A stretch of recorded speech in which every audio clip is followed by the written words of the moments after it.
Mbote bandeko balandi émission na biso révélation kimbango mokolo malelo. Nazali ne sengo ya kuta na bino susu lelo na kati émission na biso mokolo malelo. Lelo tu aimes inviter monene na kombo ya papa Chris Kuswinga ya azali bongo mondimi kimbangiste. Mais à la coutume émission na biso tokosenga kalo yembo sima tokozonga po te to beta masolo na mopaya na biso mokolo malelo.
Lombo kitoko pesama kibongo na bandeko sima ya masi. Ndo tata mama Vanda landa nini oyo papa Chris Kuswinga aye kolobela biso mokolo malelo. Lelo toko traiter thème na biso pona nini okomaki kimbangiste.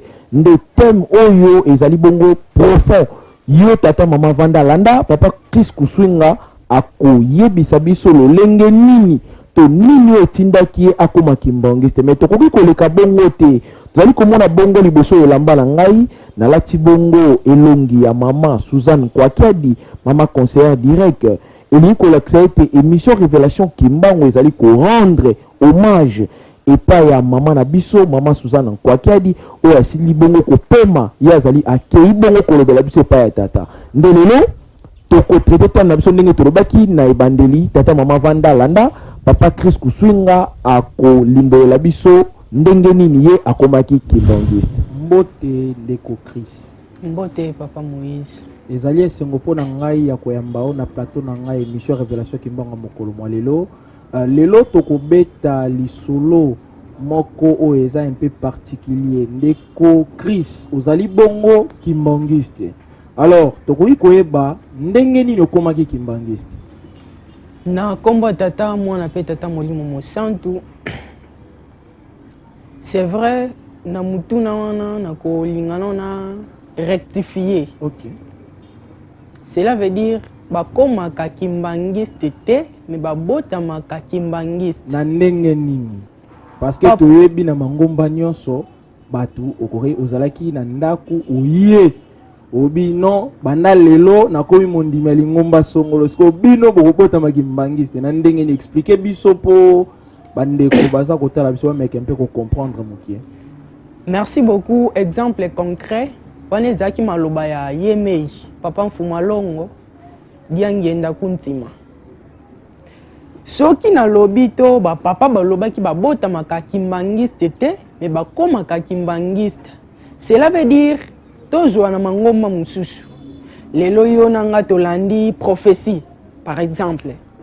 Na lingomba songolo to pakala bazo prophétiser bazo mona progéniture na yo comment okozala lobi tolandi justement pour na prophétie ya lingomba wana lokola kuna na bango molimo ezate donc eza prophétie eza juste bazo saela semence moko boye po ba attirer milimo bandimi yo nanga tokosa le temps d'années autant de jours autant de semaines autant de mois biso to lingi kuna.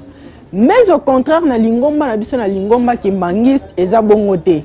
soki na répliquer pour na koloba ete et pas na biso ba botamaka kimbangiste mais ba koma kimbangiste te disons mutu o azana semence to na don ya le kimbangisme kati nete soki aye na kati na biso na kati ba kimbangiste 2 mois c'est trop faut akima toyoka ngo balobaka église kimbangisme mibeko elekanye belé église kimbangisme bazakane ba exigence église c'est ça o ezo prouver ete na kati na lingomba na biso lingomba kimbangiste bakomaka kimbangiste te me babota soki ozaki déjà na elembo ya le kimbangisme dès naissance na yo papa Moïse ko supporter ko englober oyo nyonso eza ba recommandation ba commandement nyonso wana mais soki ozaki na elembo ya kimbangisme te même obotamaki papa na mama bazaki na kati ya kimbangiste lelo to moni ba famille ebele papa za kimbangiste mais moi naza mupakanu mama za kimbangiste mais papa za muto lingomba tel bana pe na ndenge na bango cela veut dire mama zaki na elembo ya le kimbangisme wuta ye abotamaki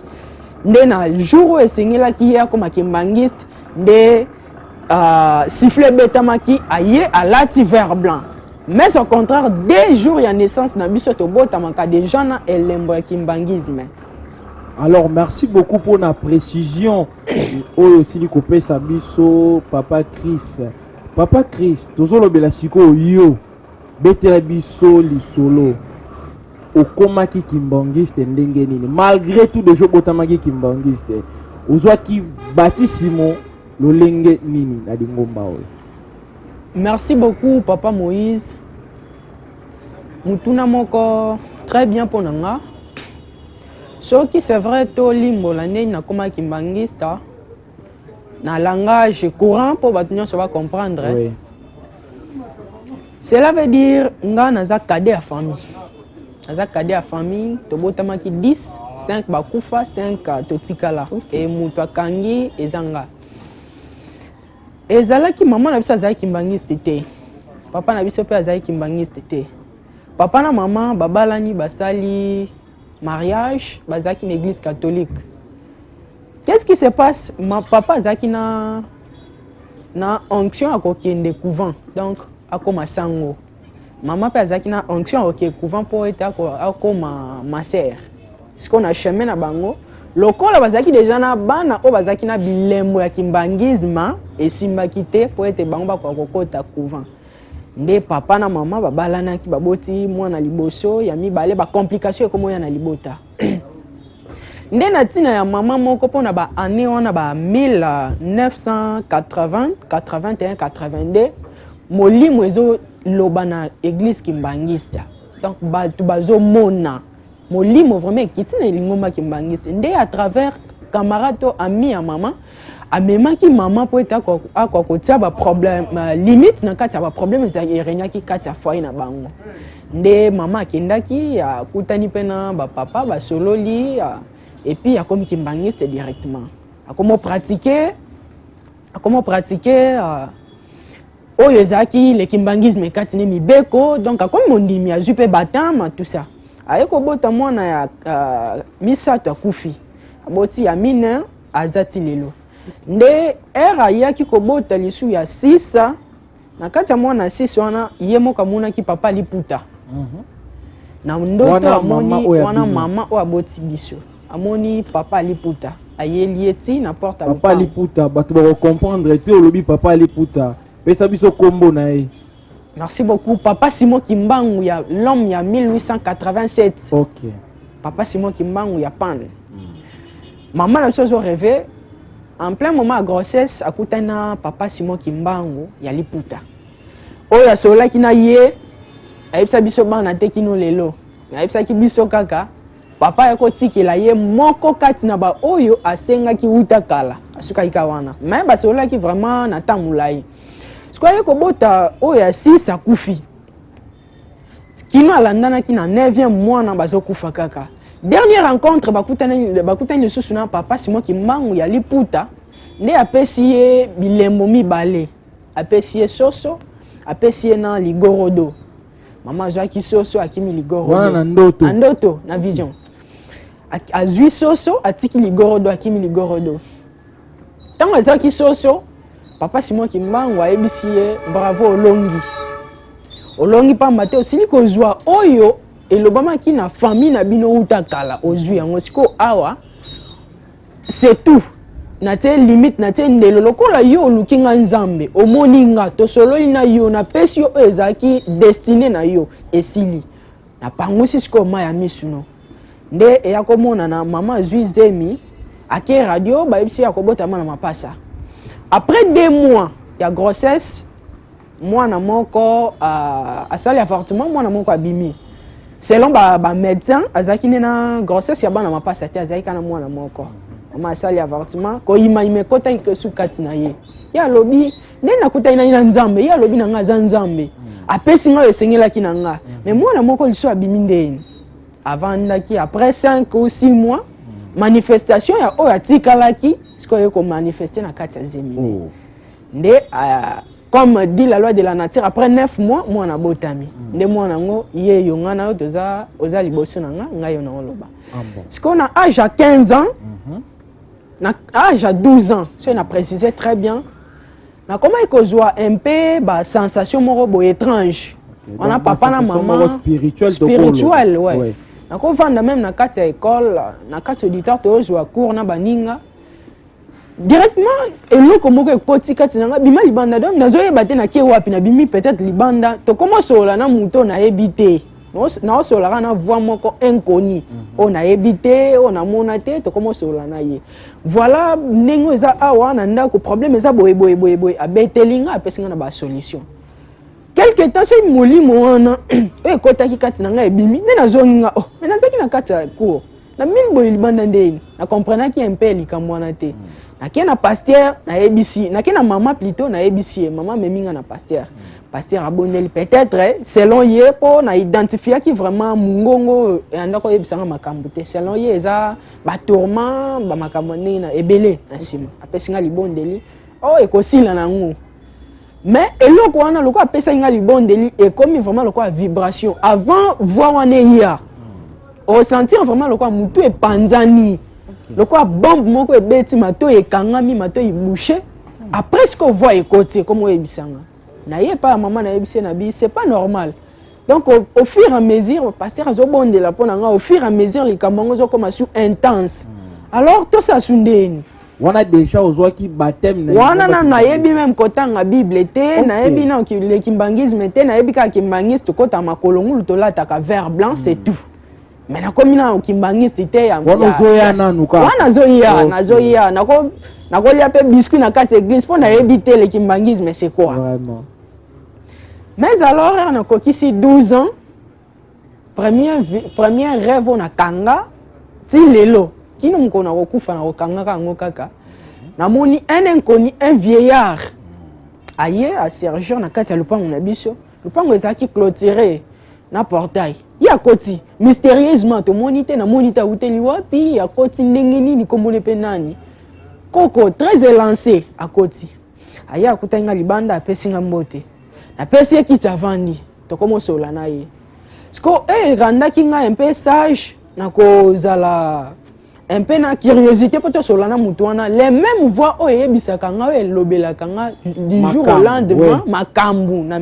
mikolo o nyonso na viva eza les mêmes voix o to sola na ye boy wana na vision na 12 heures na vision na lali na 12 heures jusqu'au moni penze longi et na moni longi na 12 heures to komo sola na ye siko ce qui est pire makambu nyonso ye yebisaka nga era mibomba ki longi siko awa azo etalelenga nazomona ye yo papa ngo ye yo avandi papa ngo siko na komo tuna ye komo no nani na kokuta pe na yo boy na nzoto ndenge nini aseki abi nazana yo nazala pe na yo na kozalaka na yo nga komona nga oyebi yango déjà po obotama nango okozala nango okokufa nango komona nga yango wana brusquement mutu ana limwe na surtout ka boye mutu ebeta inga makasi na sala fièvre plus ou moins 3 mois na zobela kaka siko na yebisi après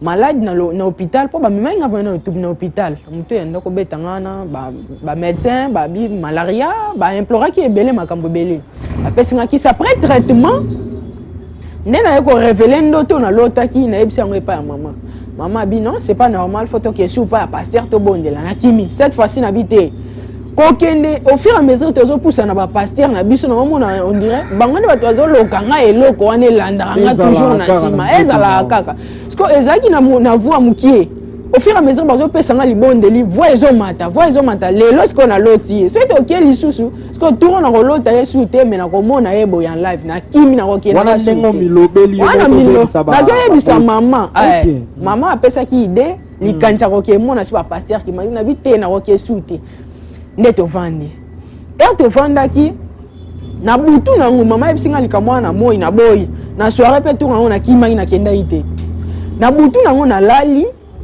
nazomona siko mutu nazobela nga atelemi n'espace atelemi siko cette fois-ci ayena liputa alati liputa koto nyonso elambe ezate atelemi n'espace akomo ganga yo mama ebisio yaka epana nga ozokima ozoboya nini surtout ka papa Moïse na butu wana inde mama liboso nga na simati pa pasteur na ABC voilà et le quoi pasteur pe azaki na kotanga komonete le quoi y azaki pe na moi eloko mo boya moni moi comprendre déjà de qui je parlais papa ngone nani a comprendre rabino na mikoloko ya yo moko comprendre ye pour ça na ABC papa ngone nani o comme na temps wana te peut-être on dit maté mais na tiki yo na ye boko baka na yo na ye mikolo koya nde koyeba ye papa ngone nani ne mikolo leki une semaine après papa na zongi lisusu siko cette fois-ci na elongi na mona kana ba cassette na elongi na mona ka boye pe elongi na mona na ba polo ba kimbangiste aye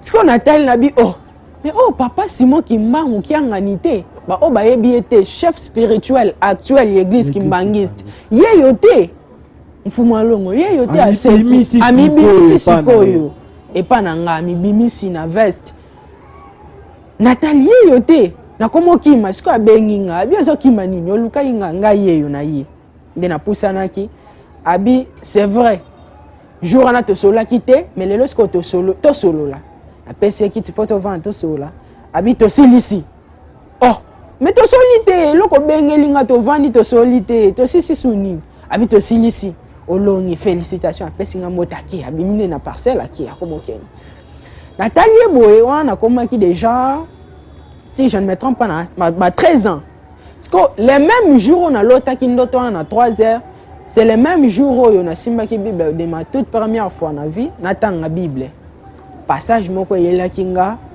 banda jour na ti lelo na bosa na ngote 1 Pierre chapitre 1 verset 2 1 à D donc 1 Pierre chapitre 2 verset 1 à D. Okay. Natangi verset natangi nazongela même 3 ou 4 fois. Elobaki nini vexango na kati verset wana bazebisa biso bozala lokola bana ba bébé bino oboyebi nga nzambe bozala na attitude lokola bana ba bébé bazaka toujours na posa ya mama oyo apesa bango mabele. Voilà ce que attitude na bilo bandimi bokozala nango po bopusa na epa na nga nzambe bozala na attitude ya ba bébé o bazaka toujours na posa mabele ba mama ezaka ya pembe o ezaka pire alors bino pe boya epa na nga na melisa bino mabele na biso bakimbangiste bolingo mibeko pe misala o eza grand pureté o purifica biso na à chaque moment biso to pusa na epa na nzambe alors na comprendre likambo ngote na pesi mama verset na tangi mama azadi diagonesse pesi atangi alimbo likambo ngwana ndena même butu na kokuta na ye moko azopesa nga baptême toke quelque part biso mibale a baptisé nga on a âge à 13 ans a baptisé nga biso mibale et puis cérémonie esalemi musique ezobeta bato bazobeta musique na omo na bango te musique ezobeta cérémonie pe esalemi azongisinga na ndako ya azongine abiso okokisi 19 ans nazana posa na mona yo na ndaku na nga na ngomba na nga na chambre na nga 2 ans après na kokisi 15 ans dès le 27 avril 2015 nazui baptême lobi nango tozwa baptême lelo mama a déclaré perte ya somme moko boye ezaki na ndaku mbongo moko na ndaku ebungi muta yi aba zwi mbongo malhonnêtement azoyebana te Et le quoi nazaki mwana mbali nga moko bere ko elinga. Mama binga kaka mutu na ibi mbongo. Comment expliquer nazoki na Olanda malongi na ozwa batem lobby leo na ibi mbongo. En tout cas likamona etika kinga na mutema jusqu'au point où na chaki nzambe na preuve. Na ebisi papa Simo Kimbangu kiangani. Lobi na ozwa batem. Si c'est vrai yo za nzambe babingam na ibi mbongo. Soki eza nga mutu na ibi mbongo. Batanga komona nga.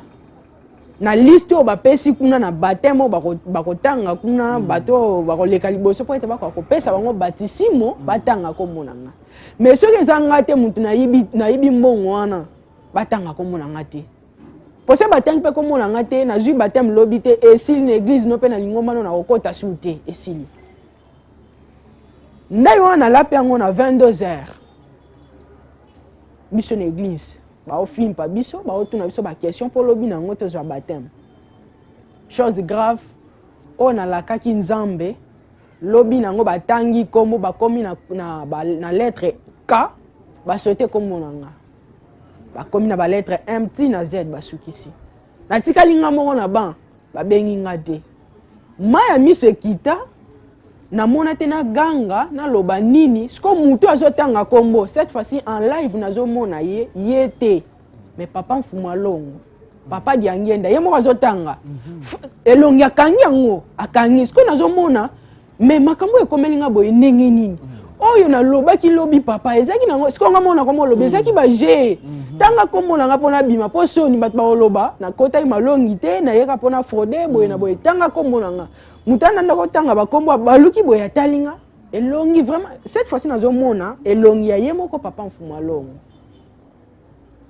ne era tomboli loboko boye bamoni nga mutu andako tanga batu bandimi bazo mona mutu azotanga kombo eza ye kombo a diacre wana mais nga na esprit nazo mona eza ye te eza papa mfuma longo donc papa diangenda kuntima mutazo tangela nga bakombo wana era salinga boye siko na leki ana lekaki bato siko bazo pousser nga me batangi kombo na yo ndima or batanga kombo na nga te asala nga ka boye mais bango kuna na mato bayoki ndima ingeta nga oh batangi kombo na nga te na ndima ndeni babi leka na leki premier élément etikaki nga de plus on a ko bosana te toute ma vie siko na zui batema pona na batema na biso o balandi biso pour la première fois.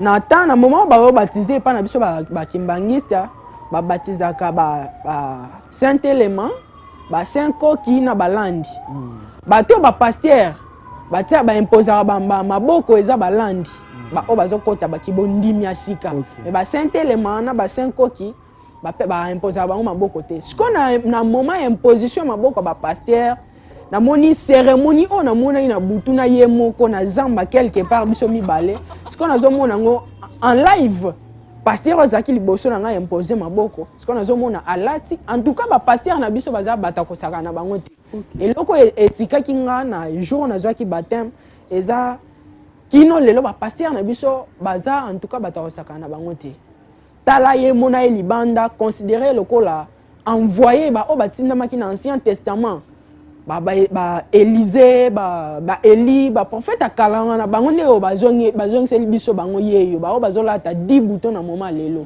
Donc eloko etika kinga na sali serment na Nzambe ekokisa mi les jours à baptême. Mutu azo imposer nga maboko eza pasteur te meza yemoko. Cela veut dire na corps pastoral. Yemoko Nzambe na biso bakimbangiste, Nzamba mokili mobimba, papa Simo Kimbangu. Nzambe na biso bakimbangiste. Oui. Ya mokili mobimba te ya bakimbangiste kaka so ina lobi ya bakimbangiste po lelo bato bayebi eza bakimbangiste mais ye aza Nzambe aza na parti te Nzambe aza na parti te Nzambe aza na famille te Nzambe aza na côté te ya biso nyonso voilà donc des éléments marquants yango wana mubeko eza lokola constitution en pays mubeko eza lokola loi mubeko eza lokola accès moko boye bapesi yo po koma na esika wana esenge na yo osala na boye soko tosi nde okomi na esika wana alors mubeko na biso bakimbangiste ndenge etangemelaki biso même na ba préceptes les 12 préceptes na biso bakimbangiste même les 10 commandements na Exode chapitre 20 verset 1 à 17 eza accès Si on a bien accès à la constitution, cela veut dire tozui exemple à l'État. Papa Moïse, l'État est monde entier, lelo alingate mutwa yiba. Quand il y a vol, il y a viol, ko yiba, ko violer, l'État to mbulamata ya kangela ngo batu. Vol, injure publique, nyonso wana l'État pekisango. Donc, ce qui mutwa sali makambo à la contre, il y a volonté à l'État. L'État kangaka. Il faut appeler ça amende, bakatele sentence, nyonso ni yakasima. Donc mubeko epa na biso bakimbangiste eza lokola. Soki nzamba pekisi yo, tosa mukolo ya sabata, tosa mukolo yenga, tosa dimanche. Eza lokola l'État pekisi yo koyiba te. Soki otosi mubeko wana ya dimanche te. Soki oyibi epa ya mulamata ya kangi yo. Kasi koto na biso soki otosi likamwana te. Papa diangenda kunti malobaki nzele eza moko bokuta nanga na tumpa rendez-vous na tumpa rendez-vous eza na mboka papa na vandi nzele eza moko nga diangenda yeyo soko tosaki bolingo te roleka te soko tosai mibeko te roleka te soko tosai pe misala te roleka te. Cela veut dire mubeko so na ko comparer ngo lisusu importance ya mubeko eza lokwa importance ya numéro téléphonique ya ba correspondant mse tozana ngo. Ozana numéro nanga nga pe nazana numéro no. Numéro neza composé ya 10 chiffres. Na kati ya 10 chiffres na so ina bungisi moko etikali 9 na ozote. Même na bengi ndenge nini na ko rejoindre yote. Donc mubeko ezana importance moko grave. So ko seli mubeko epesio accès epesio valeur. Loi de la nature est établir mubeko mutoko tambola bolumbu te. Soki yonanga lelo nde to vandi boye. To bimi na balabala to tamboli bolumbu to buki mubeko bat bakobenga biso ba anormal maboma. Donc na biso pe ba kimbangi so buki mubeko cela veut dire oza kimbangiste moko boya kombo cité or poa ya kibondimi ya kibumbangisme esengeli yo tambola na mubeko oliana mubeko omela na mubeko olala pe olamuka na mubeko. Donc voilà papa Chris bato ba comprendre sikoyo importance ya mobeko katine yamba kimbangiste. Papa Chris tozali kokende malembe na suka émission na biso révélation kimbango ya mokolo lelo uzali jeune uzali bongo kimbangiste. Alors lité ya nini oyo koyi kopesa mokolo lelo pa ya bato bandimela nzela oyo lité ya nini oyo papa Chris koyi kopesa pa ya bato nyonso pe bato yo bakotala kabiso na musika bato pe bazana posa ya kolanda nzela oyo lité ya nini koyi kopesa na biso.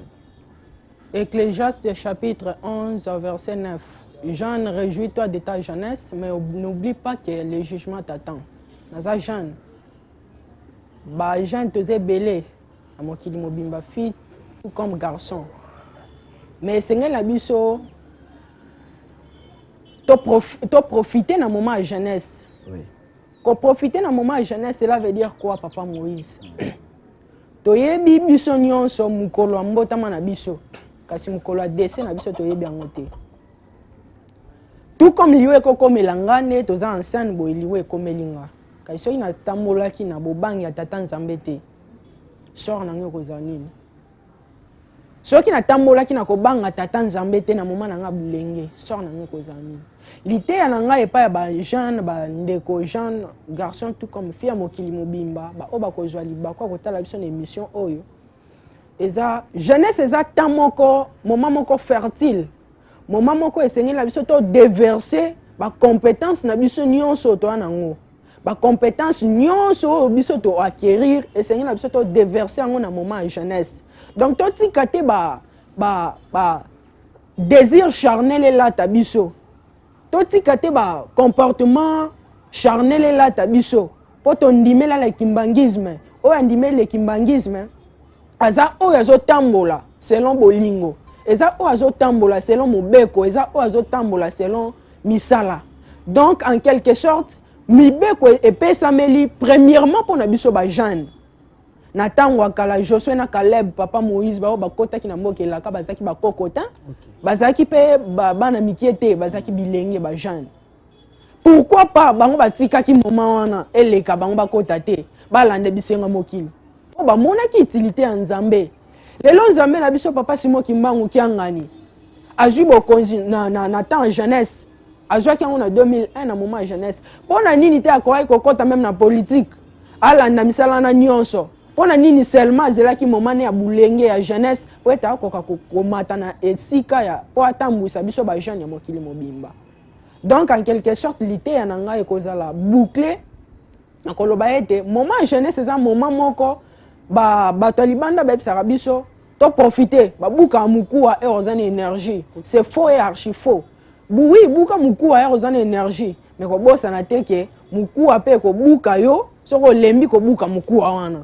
Donc pour être mukuwa ebuka en scène te buka siko mukuwa ki bonzambe ya mosuni te mais soko siko buki mukuwa ki mosuni soko ebuki yo etali lité ya moko très profond papa Chris ya solo ezalaki esengo mpona biso koyamba na plateau na biso émission révélation kimbangu elite opesi ekomi nayebi te soki ekozali na liloba ya suka to bambote okoki kopesa epai ya bato bazali kotala o mokolo mwa lelo. Merci beaucoup liloba suka nde nalobi déjà Jean toza liboso totia bakoko na biso to bambuta badoyen na biso lokwa baconseiller de gauche de droite et totia na nsima na biso bilenge oyo balandi biso petit frère ou petite sœur na nsima na biso liboso koto totia nzambe.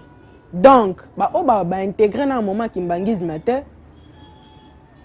c'est le moment intégrer balanda biso vert blanc balata 10 boutons biso pe otokota ki déjà na mokili ya elaka ya tata Simon Kimbangu kiangani ya moment ki le kimbangisme to se elango lokwa masekite to za ba hypocrite te mais to monisa yango na batu emoneli na biso etamboli na biso elieli na biso ba comprendre que Simon Kimbangu kianganya benga biso. Donc to tambola na bolingo libeko pe misala pona bambote premièrement na pesi famille nanga mon père papa Kusinga Feli mbote, ma mère maman Marceline Kabanga mbote, mon frère aîné vieux héritier Kusinga, Clarisse Kusinga, Claudine Kusinga, Jacqueline Kusinga ba onyo so bolandanga na volume eleki ba onyo so ba yebinga bolandanga pe na ba réseau à travers ba réseaux sociaux nanga na pesi bino onyo so ba mbote boza tellement ébélé. Donc na chité wana koloba ete tozala toujours affermi na bolingo mibeko pe misala elongo eza ya biso ba jeune. Merci beaucoup papa Chris Kusinga elongo eza ya biso ba jeune. Ya solo bandeko balandi émission révélation kimbangu mokolo mwa lelo komi na suka. Kasi na mboto si émission na biso mokolo mwa lelo tozali na parenthèse moko tokofongola ya koloba ete ya solo tosili kolanda mikano esili kokweya bato ebele bazali kobenga bato ebele bazali komituna ndenge nini ISK et se retrouver te na makambo oyo ezali kolobama bisika biso nde biso émission révélation kimbangu tokosenga na ba étudiant nyonso ya université Simon Kimbangu tokoka kozala na kimia tokoka kozala très à l'aise parce que ba kondina biso ya mokolo to ba kondina biso ya université Simon Kimbangu bazali kolandela bongo na bokebi nyonso makambo oyo ezali kolekana. Donc pas de panique bozala kimia kobanda na recteur ti na suka conseil d'administration mbaye université Simon Kimbangu ezali kolandela bongo makambo yango bozala bongo na confiance ya bakonzi na biso nde en passant ko souhaiter bongo félicitations na le professeur Mouya o akomi bongo recteur à université Simon Kimbangu nde émission révélation kimbangu mokolo mwa lelo ekopesa bongo mbote particulièrement na papa Tracy Kiangani yazali bongo secrétaire général chargé administration pe finance ya université Simon Kimbangu ya solo papa makambo zali kosala na kati ya université Simon Kimbangu ezali bongo komona na nde biso émission révélation Kimbangu tokozala bongo na sima na yo pona ko soutenir nyonso ozali kosala tokolanda bongo na bokebi nyonso oyo zali kosala papa Tracy Kisolokele Kiangani chef le secrétaire général chargé d'administration pe finance pe équipe na mobimba oyo ezali ko accompagner pe bandeko banso bazalaka bongo pene pene na yo révélation Kimbangu et souhaiter bino bon vent tozali komona bongo réussite ezali epai na bino équipe technique émission révélation Kimbangu papa Rossi Mabanza papa Anatole papa Freddy totondi bino botondi biso na bino tokutani mikolo mizali koya soki nzambe mpungu akoboma mokili na moto te matondo mingi.